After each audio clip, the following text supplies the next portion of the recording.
తెలంగాణలో సమ్మక్క సారక్క జాతర అంటే చాలు ఎప్పుడత్తా అని ఎదురు చూసేటోళ్ళే మస్తు మంది ఉంటారు. ఈ గాల కోసమే గీ ముచ్చట. ఇక మనకి 2 సంవత్సరాలకు ఒకసారి వస్తది గీ పండుగ. గది కూడా ఫిబ్రవరి నెలలో వత్తది. ఇప్పుడు కొంచెం ముందుగానే వచ్చింది గీ ఆ సమ్మక్క సారక్క జాతర. ఇక గీ పండుగ అంట 28 తారీఖు నుంచి 31 తారీఖు వరకు 4 రోజులు చేస్తారంట.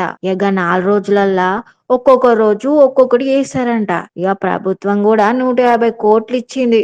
ఇక రోడ్లు మంచిగా ఉండయి కదా. రోడ్లు మంచిగా వేయడానికి అక్కడ మంచి మంచి సౌకర్యాలు చేయడానికి 150 కోట్లు ఇచ్చిందంట గవర్నమెంట్. ఇక 28 తారీఖు సాయంత్రం 6 గంటలకి గోవిందరాజుని పగిడిద్దరాజుని సారక్కని గద్దెల దగ్గర తీసుకొస్తారు. ఈ 28 తారీఖు ఏమో సమ్మక్కని తీసుకొస్తారు. 31 తారీఖు అయితే జాతర జరుగుతది. మీరేమైనా మొక్కులు తీర్చుకోవాలనుకుంటే గడ తీర్చుకోవచ్చు. 2 రోజులల్లా జాతర కూడా మస్తు జరుగుతదంట. ఈ జాతర కోసం మస్తు మంది ఎదురు చూస్తుర్రని నాకు కూడా తెలుసు. మీరేంది, నేను కూడా మస్తు ఎదురు చూస్తుర్రు. కానీ కొంచెం ఆగుర్రి ఒక 30 రోజులు ఆగుర్రి పోరు. జాతర చూసేరు, మీ మొక్కులు తీసుకునేరు.